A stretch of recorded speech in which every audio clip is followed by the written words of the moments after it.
안녕하세요, 루장입니다. 어제는 이제 3대 지수 모두 상승하는 모습을 좀 보여주었습니다.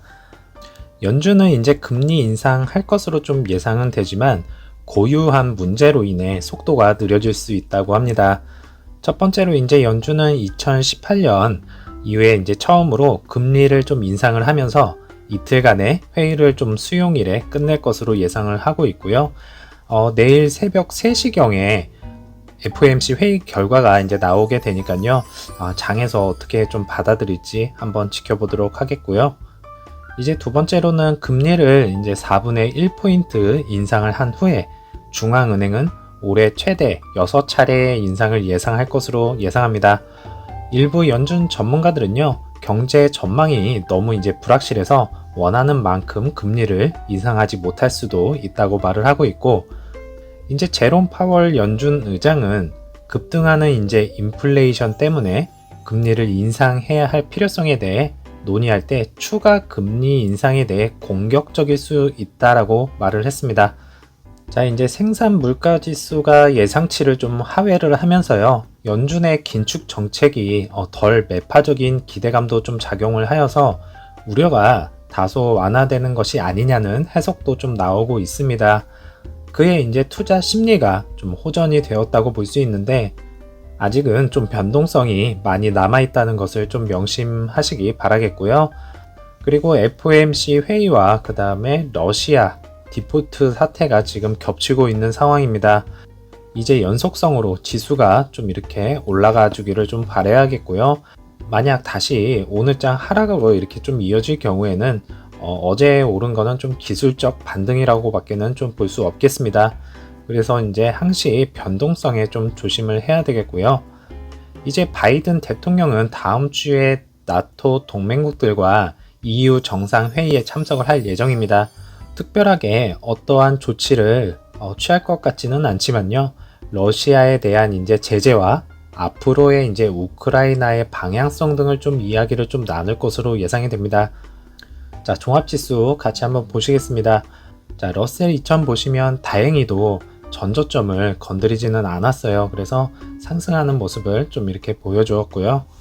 나스닥 종합지수 보시면 장 초반에는 진짜 이대로 전저점 이렇게 깨러 가나보다 이렇게 좀 생각을 좀 했었습니다. 하지만 이제 투자 심리가 회복이 되면서 상승하는 모습을 이렇게 좀 보여주었고요. S&P 500 보시면 이제 나스닥과 마찬가지의 흐름을 이렇게 좀 보여주었고요. 오랜만에 이제 대형주들의 큰 폭으로 상승으로 좀 이어주어서 버틸 수 있지 않았나 생각이 좀 듭니다. 이제는 정말 기술적 반등이 아닌 모든 증시의 상승의 신호탄이 좀 되었으면 좋겠습니다. 루시드 차트고요. 루시드는 이제 2%가 상승을 한 21.98로 마감을 한 것을 볼 수가 있겠고, 애프터 장에서는 이제 마이너스 0.82%가 하락을 한 21.80으로 마무리를 좀 하였습니다. 자, 1분봉 보시면 이제 장 초반에는 20.49까지 이렇게 하락을 하면서 이제 10불대로 다시 보는 건가 하는 생각이 좀 들었었습니다. 그러면서 이제 종합지수와 이제 거의 비슷한 이렇게 흐름을 좀 보여주었는데, 다른 거는 다 올라가고 있던 상황에서 루시드만 상승을 못하고 이제 마이너스권과 보합권을 좀 왔다 갔다 하는 모습을 좀 보셨을 겁니다. 그래서 이제 피 보시면 장 초반은 공매도와 지수의 약세로 인해서 20.49까지 좀 떨어지는 모습을 내려가는 모습을 좀 보여주다가 공매도가 이제 지속적으로 이렇게 누르는 모습을 보여주면서 올라오지 못하는 상황이 좀 연출이 되었습니다.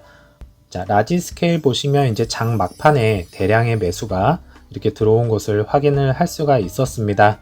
장이 이제 상승으로 좀 이어져 이렇게 갔을 때 같이 매수세가 이렇게 들어왔으면 어땠을까 하는 좀 아쉬움이 좀 많이 남습니다. 자, 다시 일봉으로 돌아와서요. 50불대 이후에 다시 최저점인 20.49를 찍은 것을 좀 볼 수가 있겠습니다. 앞으로 있을 이제 이벤트들을 좀 생각을 한다면요. 마음은 좀 아프지만 한 번쯤은 어쩌면 이제 10불 대를 한 번은 좀 볼 수도 있겠다는 생각이 좀 듭니다. 이제 요 며칠 전에 구독자님 한 분이 평단이 얼마냐고 이렇게 좀 저한테 좀 물으셨습니다. 그래서 많은 분들이 궁금해 하실 겁니다. 그래서 현재는 제가 가지고 있는 계좌는 총 4개고요. 그래서 현재는 10불대 평단이 있는 1개의 계좌가 있고, 그 다음에 20불대 2개의 계좌를 가지고 있고요. 그 다음에 30불대 이제 1개의 계좌를 가지고 있어서 총 4개의 계좌를 좀 보유를 하고 있습니다. 아직까지는 이제 5번째 계좌는 아직 오픈을 하지 않았고요. 만약에 10불대가 다시 잠깐 열린다면 어쩔 수 없이 5번째 계좌로 매수를 다시 한번 할 생각입니다. 그러면 저의 총 매수 포지션의 변동이 좀 있을 것으로 좀 예상이 되고 있고요. 여태까지 7대3 비중을 어떻게든 좀 지키고 있었는데 한 8대2 정도로 좀 바뀔 수도 있을 것 같습니다. 그래서 개인적인 마음은 7대3을 지속적으로 좀 유지를 했으면 좋겠고요. 10불대는 다시는 안 봤으면 하는 바람이 있네요. 자, 루시드 에어 루프에 자전거를 이제 올려놓은 모습을 좀 보실 수 있겠습니다. 통유리로 이제 되어 있을 텐데 루프를 달 수 있을까 좀 생각을 좀 걱정을 예전부터 좀 했었거든요. 그래서 자전거가 어떻게 올라갔지 이렇게 생각을 하고 있었는데, 그래서 확대해서 보니까 이렇게 압착 고무라고 해야 되나요? 그걸 이용해서 고정을 하는 것을 좀 볼 수가 있겠습니다. 아시지만 좀 뭔가 불안해 보이죠. 그래서 이제 곧 출시가 될 루시드가 설계한 통합 루프렉 이제 시스템이 좀 등장을 하였습니다. 이제 스키하고 이제 자전거를 이렇게 위에다가 좀 실을 수 있겠고요. 이제 특별한 공기 역학적 루프 박스까지 다양한 부착물을 사용할 수 있다고 합니다. 이제 루시드 측에서 생산을 하는 것으로 좀 알려진 정품인 것 같고요. 압착보다는 이렇게 루프렉 시스템을 좀 이용해서 고정하면 더 안전할 것 같다라는 생각이 좀 듭니다. 이제 소비자가 직접 구매하는 이제 EV 매니아의 이제 다시 시도라는 기사 내용이 있고요. 이제 코네티컷에서 특정 전기 자동차의 소비자한테 이제 직접 판매를 합법화하는 소송을 제기를 하였습니다. 이제 코네티컷 법에 따르면요, 자동차 제조업체는 이제 프랜차이즈 대리점을 통해서 차량을 판매를 해야 합니다.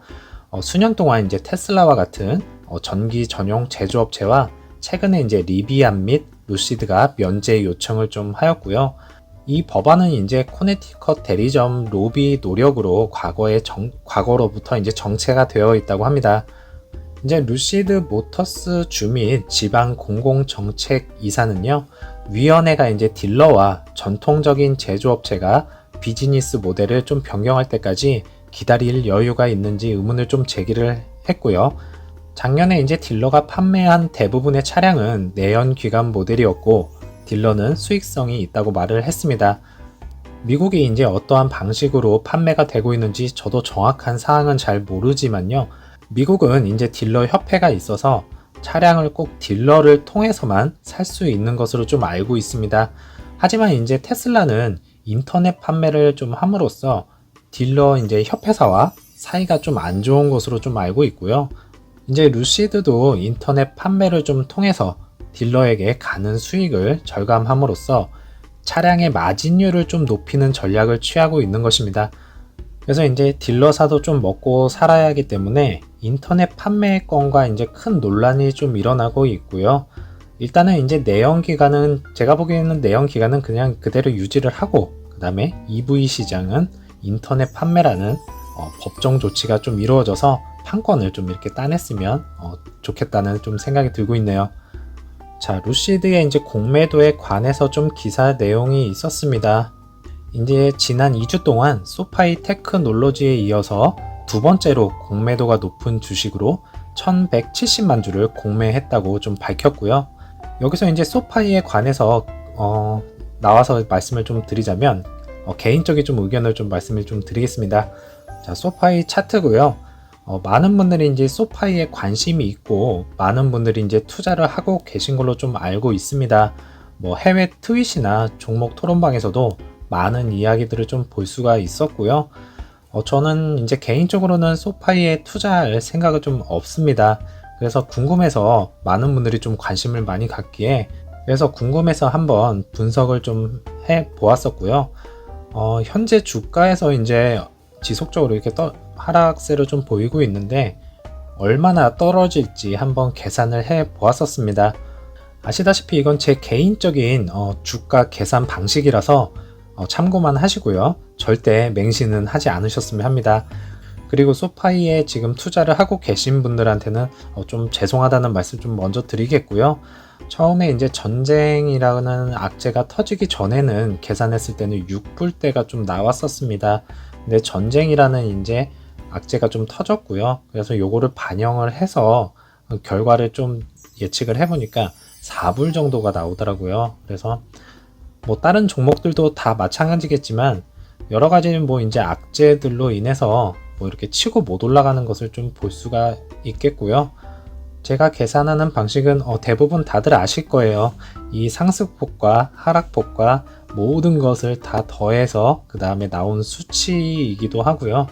맹신은 절대 금물이다 이렇게 좀 말씀을 좀 드리고 싶고 이거는 예측은 그냥 예측일 뿐이니까요. 그냥 참고만 하시면 되실 것 같다는 말씀 드리고 싶고 더 자세한 내용은 이제 뭐 소파이 뭐 이렇게 요거 관련해서 담당하시는 좀 유튜버 분이 계시면 그 채널을 이용하시면 더 자세한 내용과 뭐 이런 거를 좀 더 아실 수 있으실 거라 좀 생각이 들고 있습니다.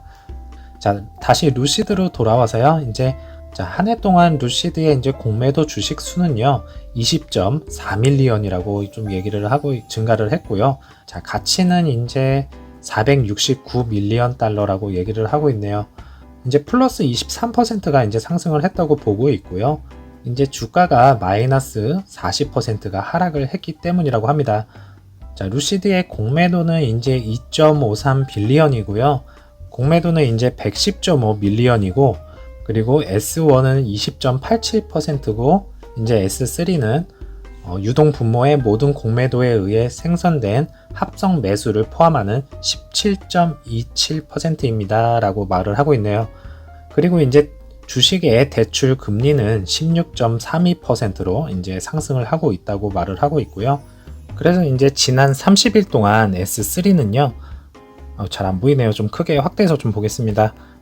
자, 그래서 이제 지난 30일 동안 S3는 루시드 에어에서 이제 311 밀리언 달러의 이제 신규 공매도 기록을 했고요. 이는 자동차 제조업체 부분에서 공매도가 가장 많이 증가한 수치라고 합니다. 그래서 이제 단연생 부분 공매도 선두주자인 이제 테슬라는요, 60 밀리언 달러의 이제 상당의 공매도를 좀 보유를 하고 있다고 하고 있고요. 이제 S3 파트너 측의 예측 분석 상무이사는요, 루시드는 공매도가 많고 주식 차익 수수료가 좀 비싸기 때문에 압축할 수 있다고 합니다. 루시드가 이제 공매도가 당장 압박을 받을 수는 없지만은 주가가 상승 추세를 보이기 시작하고 공매도가 이제 이익을 실현을 하고 커버를 하기 위해 매수를 시작할 경우를 대비하여 해당 주식은 트레이더 및 또는 CRO의 레이더에 있어야 한다고 말을 하고 있었습니다. 그래서 이제 2022년 3월 15일자로 이렇게 좀 보면요. 공매도 비율이 뭐 이렇게 아직까지도 상당히 높은 것을 좀 볼 수가 있겠고요. 2022년 3월달부터가 아니죠. 작년서부터도 지속적으로 50 이상으로 이렇게 항상 공매도 포지션이 좀 있는 것을 좀 볼 수가 있었습니다. 아시다시피 이제 테슬라도 성장 과정 중에서는요, 공매도로 인해서 많이 힘들었던 시기가 좀 있었고요. 이는 이제 기업이 성장하는 과정에서 어쩔 수 없는 성장통이라고 생각이 좀 들고 있습니다. 지금은 공매도 비율이 많은 것을 좀 볼 수가 있었지만 앞으로 이제 루시드가 이제 성장함에 따라서 공매도 비율을 점차적으로 좀 낮아질 거라 좀 보고 있고요. 그리고 현재는 2022년 가이던스를 하향 조정을 좀 하면서 공매도들이 이제 주가 하락이 좀 예상이 되기 때문에 이렇게 마음대로 공매도를 치고는 있지만은 언젠가는 이제 테슬라의 이제 공매도들이 눈물을 좀 흘렸던 것처럼 루시드의 공매도들도 그 눈물을 꼭 볼 수 있는 날이 왔으면 좋겠습니다. 어제도 이제 가슴 철렁했던 장이 열렸었습니다. 당분간은 이런 장이 계속 이어질 것 같다는 좀 생각이 좀 들고 있고요. 이제 어느덧 2022년 1분기가 끝나가는 시점이 다가왔습니다. 아시다시피 원자재 공급 문제로 좀 인해서요. 1분기 실적은 좀 저조할 것으로 좀 예상이 되고 있고요. 그래서 공매도 비율이 아직까지도 높게 형성되어 있는 것을 좀 보고 있습니다. 하지만 이제 2분기부터는 생산량이 좀 증가할 것으로 내다보고 있기 때문에 공매도 비중도 점차 이렇게 좀 줄어들 거라 예상은 하고 있고요. 이로 인해서 이제 2분기부터는 주가도 상승으로 이어지지 않을까 생각이 좀 듭니다. 현재는 좋은 날을 생각하자고 말씀을 드리면 귀에 안 들어오시겠지만 애플과 이제 협업 등 여러 가지 루머들이 떠돌아다니고 있습니다. 여기 보시면 이제 트윗에 어떤 분이 이제 애플과 루시드 협업 로고를 좀 만들어 주셨는데 이건 많이 좀 촌스러워 보입니다. 네, 만약 이런 루머들이 현실이 되었을 때 정말로 어떠한 일들이 벌어질지 한번 상상을 해보셨으면 합니다. 상상하는 건 마음껏 할 수 있잖아요. 그죠? 그게 맞아 떨어지면 얼마나 쾌감이 드는지 한번 느껴보시기 바라겠습니다. 제가 준비한 내용은 여기까지고요. 어제 장도 고생 많으셨고 오늘 장도 화이팅 하시고요. 남은 오후 시간 즐겁게 보내시고 저는 내일 약간 늦게 찾아뵙겠습니다. 감사합니다.